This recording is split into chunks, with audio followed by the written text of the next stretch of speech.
8월 7일 사도행전 4장 31절, 33절. 제자들이 기도를 마치자 그들이 모여 있는 곳이 흔들렸습니다.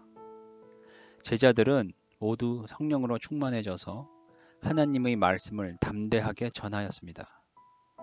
사도들은 계속해서 큰 능력으로 주 예수님의 부활을 증언하였습니다.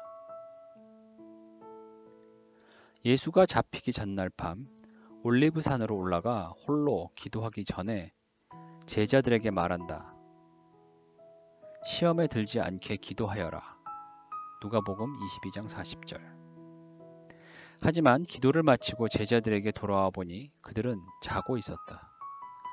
예수가 그들에게 말한다. 왜 잠을 자고 있느냐? 일어나라. 그리고 시험에 들지 않게 기도하여라. 누가복음 22장 45절 46절. 이 직후에 일어난 일은 익히 잘 알려져 있다시피 그 제자들 중 하나는 예수를 유대의 통치자들과 종교 지도자들에게 팔아 넘겼고 다른 하나는 예수를 3번 부인했으며 나머지는 모두 뿔뿔이 흩어져 도망가 버렸다. 비슷한 장면이 사도행전 4장에 기록되어 있다. 이번에도 유대의 통치자들과 종교 지도자들이 제자들을 신문하고 핍박한다. 그런데 이번에는 제자들이 소리를 높여 한 마음으로 하나님께 기도한다.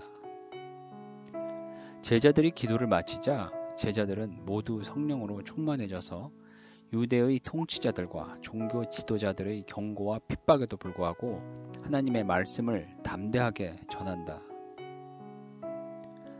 예수가 잡히기 전날 밤의 제자들과 사도행전의 제자들은 같은 사람들인데 짧다면 짧은 시간이 지났을 뿐인데도 불구하고 그들은 왜 이렇게 달라졌을까? 다 성령으로 충만해졌습니다. 사도행전 2장 4절. 차이를 가져온 것은 성령 충만이었다. 성령으로 충만해진 사도행전의 제자들은 합심하여 기도하고 그 기도에 응답하여 다시 더 성령이 충만해져 모든 시련과 고난에도 불구하고 큰 역사를 일으킨다. 그런데 여기서 한 가지 주목할 점은 합심하여 기도했다는 그들이 어떻게 기도했는지, 그 기도로 무엇을 구하였는지이다.